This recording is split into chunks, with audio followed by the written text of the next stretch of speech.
वो एक अच्छा आदमी है, यही बात जानते हैं। वो सब गरीबों सबको मदद करते रहते हैं, कोई गलत काम नहीं करने देते हैं दूसरे को।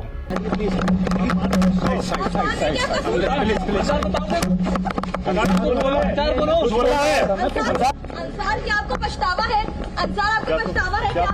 और जो ये अंसार भाई को बदनाम किया जा रहा, उनको मास्टरमाइंड जो बताया गया, वो उनका सदस्य होते और उनका देखभाल करते। जो कहीं थूथू मैमा हो गया किसी से भीड़ भाड़ में, उनको भी वो सुधार करते हैं, उनको बीच बचाव करते हैं। कैसे अंसार BMW कार के बोनट टांग रखकर पोज मार रहा, विक्ट्री का साइन बनाती हुई उंगलियों में सोने की मोटी मोटी अंगूठियां हैं, गले में सोने की मोटी चेन भी है। इस समय मैं जहांगीरपुरी के C ब्लॉक में मौजूद हूँ। आज 21 अप्रैल है और यहाँ पर हुई डिमोलिशन के बाद एक दिन बाद जैसा कि आप देख सकते हैं कि मेरे पीछे CRPF बल के लोग मौजूद हैं। कल तक यहाँ पर जहाँ पर बुलडोज़र बुलाए गए थे, मीडिया कर्मियों को जाने की अनुमति थी, लेकिन आज यहाँ पर बैरिकेड के उस पार मीडिया कर्मियों को जाने पर रोक लगाई जा रही है। इस पूरे घटनाक्रम में दिल्ली पुलिस जिनको मुख्य आरोपी मानकर चल रही है, उनका नाम अंसार है और इनको लेकर यहाँ की दो मुख्य political party Bharatiya Janata party और आम आदमी पार्टी एक दूसरे पर छींटाकशी और तंज कसने में लगे हुए हैं। जहां सबसे पहले आम आदमी पार्टी ने अंसार की एक फोटो जिसमें वो एक भारतीय जनता पार्टी के नेता के साथ नजर आए हैं, वो फोटो वायरल हुई। उसके कुछ ही देर बाद अंसार आम आदमी पार्टी की एक टोपी पहने हुए नजर आते हैं। आखिर इन सब में कौन किसको टोपी पहना रहा है और अंसार असल में कौन है, ये सब हम जानने की कोशिश करेंगे इस फॉलोअप स्टोरी में। ये नज़ारा है राजधानी दिल्ली के जहांगीरपुरी इलाके का। पुलिस और रैपिड एक्शन फोर्स के बाद अब यहाँ पर CRPF मौजूद है। 16 अप्रैल के दिन हुई हिंसा के बाद से अब तक यहाँ 23 लोगों की गिरफ्तारी हो चुकी है। जिस जगह पर बीजेपी शासित NDMC द्वारा बुलडोजर चलाया गया था, वहां घटना के एक दिन बाद ऐसा लग रहा था मानो प्रशासन की पुरजोर कोशिश है कि उस जगह के व्यू को न सिर्फ बैरिकेड द्वारा ब्लॉक करने की बल्कि पब्लिक मेमोरी से भी मिटाने का प्रयास हो रहा है। सड़क थोड़ा खाली हुई तो स्थानीय बच्चों को स्केटिंग करने का मौका मिल गया। वैसे इस समय अगर किसी को आइडिया ऑफ इंडिया समझना हो तो जहांगीरपुरी एक अच्छा सबसेट हो सकता है। यहाँ की गलियों में जहाँ एक तरफ मक्का मदीना की तस्वीरें देखने को मिलती हैं, वहीं भगवान शंकर और पार्वती की पेंटिंग भी दीवारों पर दिखाई पड़ती है। ध्यान का केंद्र वैसे तो शिक्षा और रोजगार होना चाहिए था, लेकिन हनुमान जयंती के दिन शोभा यात्रा के दौरान हुई हिंसा के बाद एजेंडा फिर से हिंदू बनाम मुस्लिम हो गया है। 68 वर्षीय आसिफ 2 साल पहले जहांगीरपुरी के B ब्लॉक में शिफ्ट हुए हैं। हार्ट की प्रॉब्लम को लेकर आसिफ को सहरसा बिहार से दिल्ली आना पड़ा। अपने पड़ोसी और जहांगीरपुरी हिंसा के मुख्य आरोपी अंसार को वो एक अच्छा आदमी बताते हैं। न्यूज लॉन्ड्री से बातचीत के दौरान ही उनकी पत्नी एक दूसरे मीडिया कर्मी को जाने के लिए कहती हैं। उन्हें अपने पति के ज्यादा हाईलाइट होने का डर है। वो एक अच्छे आदमी है, ये बात हमको मालूम है। किसी भी काम में जागरण या पूजा पाठ ये सब में भी मदद करते हैं, वो हस्तक्षेप करते हैं और मेन फिगर में बगल में मंदिर है, वो मेन फिगर में रहते हैं कि हम देख रेख सब व्यवस्था हम कर देंगे। किसी गरीब का शादी उदी होता है उसमें भी मदद करते रहते हैं। आसिफ 2021 में एक शादी के समारोह में पहली बार अंसार से मिले थे। शादी में मेहमानों के खाने पीने की जिम्मेदारी अंसार ने ले रखी थी। जहांगीरपुरी में ही अंसार मोबाइल की दुकान चलाते थे तथा आसपास के कबाड़ा बिनने वालों के साथ लेन देन करते थे। इसके अलावा स्थानीय लोग उनके द्वारा रेहड़ी चलाने वालों की मदद करने की भी बात कहते हैं। विशेष मदद की वो C ब्लॉक का ही घर को बेच दिए। 12 लाख रुपए हाथ आया सभी आदमी को, जो डेली कमाओ डेली खाने वाला वो C ब्लॉक में उनके रिलेशन वगैरह हैं, उनके रिलेशन उन लोग को मतलब वो पैसा वैसा मतलब रिलेशन और अदर आदमी रास्ते पर चलने वाले आदमी सबको मदद किए वो पैसा वो लॉकडाउन में बहुत मदद किए। एक स्थानीय व्यक्ति ने नाम नहीं बताने की शर्त पर बताया कि अंसार कथित तौर पर सट्टेबाजी का काम भी किया करते थे। टाइम्स ऑफ इंडिया में छपी एक रिपोर्ट के मुताबिक अंसार के खिलाफ पहला केस 2009 में आर्म्स एक्ट के अंतर्गत फाइल किया गया था। 2013 में उनका नाम कथित तौर पर एक महिला के साथ छेड़छाड़ के मामले में सामने आया। 2011 से 2019 के बीच 3 बार उनके खिलाफ गैम्बलिंग एक्ट के अंतर्गत केस फाइल किया गया। वहीं 2018 में उन पर एक पुलिस वाले के साथ मारपीट का भी आरोप लगा। अंसार की पत्नी सकीना ने हमसे बात करने से इनकार कर दिया। मीडिया की हाल फिलहाल की रिपोर्टिंग से भी वो नाखुश थीं। जी न्यूज़ को जहां एक तरफ अंसार के पुष्पा स्टाइल झुकेगा नहीं अंदाज से काफी दिक्कत थी, वहीं आज तक को अंसार की फोटो में उनका गाड़ी के बोनेट पर पैर रखना व सोने की अंगूठियां पहनना नागवार गुजरा। तो वो बेशर्मी के साथ फिल्म पुष्पा के अंदाज में इशारे करते हुए नजर आया था। बाहर निकलने के बाद उसके तेवर ढीले पड़े हुए थे। कैमरे के सामने उसने स्वीकार किया, मैं कसूरवार हूं। क्या कहा है उसने, आइए आपको सुनाते हैं। आपको पछतावा है? अंसार आपको पछतावा है? क्या आपने साजिश की थी? क्या आपने साजिश की थी? क्या आपने साजिश की थी? अंसार क्या साजिश की थी? इसमें अंसार किसी ऑफिस में बैठा है। यहाँ भी उसका दबंगई वाला पोज है। उंगलियों में सोने की मोटी मोटी अंगूठियां और गले में भारी भरकम सोने की चेन पहने हुए हैं। टाइम्स नाउ ने अंसार की फेसबुक पर फोटो का हवाला देते हुए ओवैसी पर निशाना साधा, पन not intended. Ansar, for all we know, has now graduated from keeping an illegal knife to holding and brandishing a gun.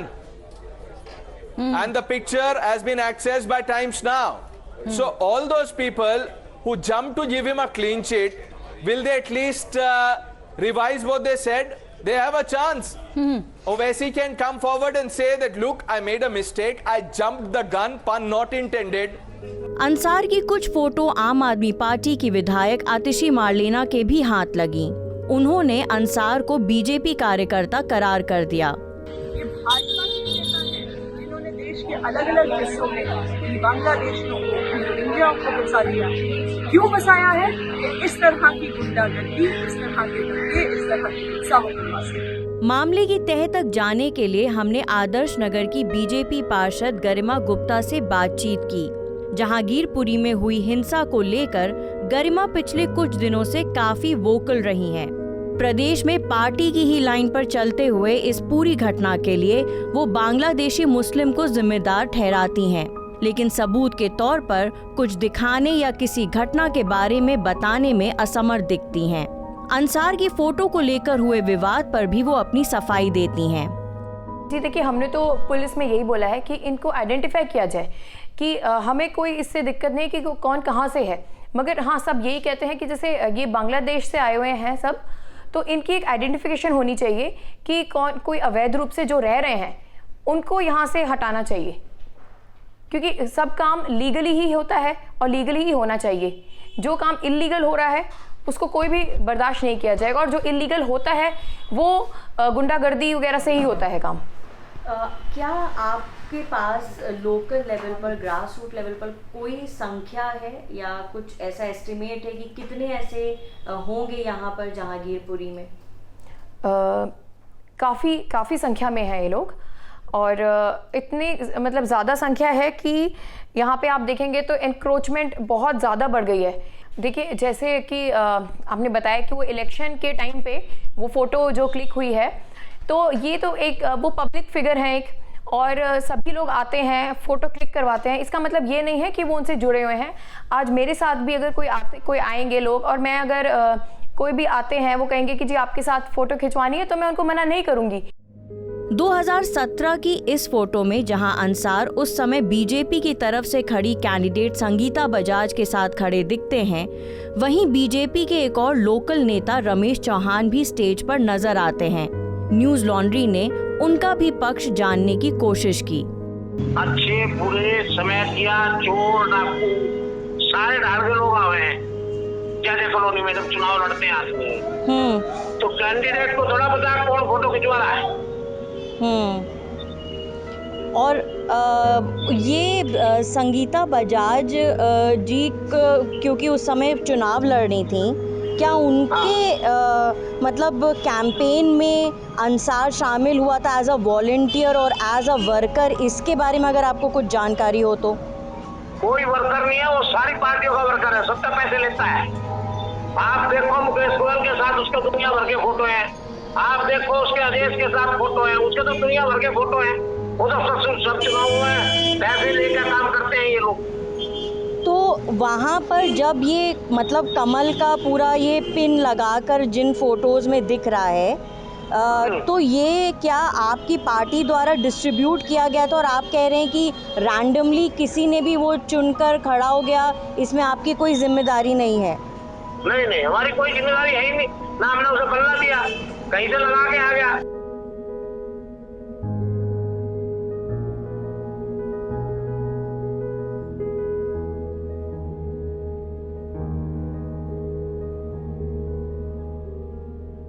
Ansar को जानने वालों में से एक व्यक्ति ने हमें ये बताया कि राजनीति के प्रति उनका झुकाव अपने फायदे के लिए था। उनके पड़ोस में रहने वाली महिलाएं इस वीडियो को दिखाती हैं जिसमें अंसार बजरंग दल के एक सदस्य को समझाते हुए दिखते हैं। उनका ये कहना है कि टारगेट एक समुदाय को ही किया जा रहा है। अंसार के पड़ोसी मोदी के कहने पर कोरोना के दौरान थाली बजाने की भी बात करते हैं। सभी पार्टी के वो मतलब कार्यकर्ता हैं। वो बीच में गए थे ममता बनर्जी के इलेक्शन में, वो कलकत्ता गए हुए थे, उनको देख रेख करते। वो कलकत्ता वाले के भी पार्टी के हैं, आम आदमी पार्टी के भी है, भारतीय जनता पार्टी के भी है। वो थाली नहीं बजाए थे, ड्रम बजाए थे मोदी जी के मतलब ये प्रचार में। आजकल एक तरफा हो रहा और जितने न्यूज वाले को हम बताए जा रहे हैं, जो असली बात है, हकीकत है, वो वीडियो ऑलरेडी हम लोग कर रखे मोबाइल में कैद, उसको भी हम लोग लागू करना चाहते, दिखाना चाहते मीडिया वाले को, लेके तो जा रहे मगर उसको यूज नहीं दिखा रहे, हम न्यूज में दिखाने रहे। तो देखो ये सरासर गलत है। जो इंसान हम भी है, ये हम मोमेटन है, इसीलिए हमारा कुंभ कमजोर है। ऐसा क्यों एक तरफा क्यों हो रहा है? जहांगीरपुरी के ही पास में आदर्श नगर मोहल्ले में कश्मीरी पंडितों के नाम पर ये पोस्टर लगाए गए हैं। पोस्टर किसने लगाए हैं ये नहीं पता। पास ही में बीजेपी के लोकल कार्यालय के बाहर आने वाले एमसीडी चुनाव में लहर को ललकार में बदलने की बात कही जा रही है।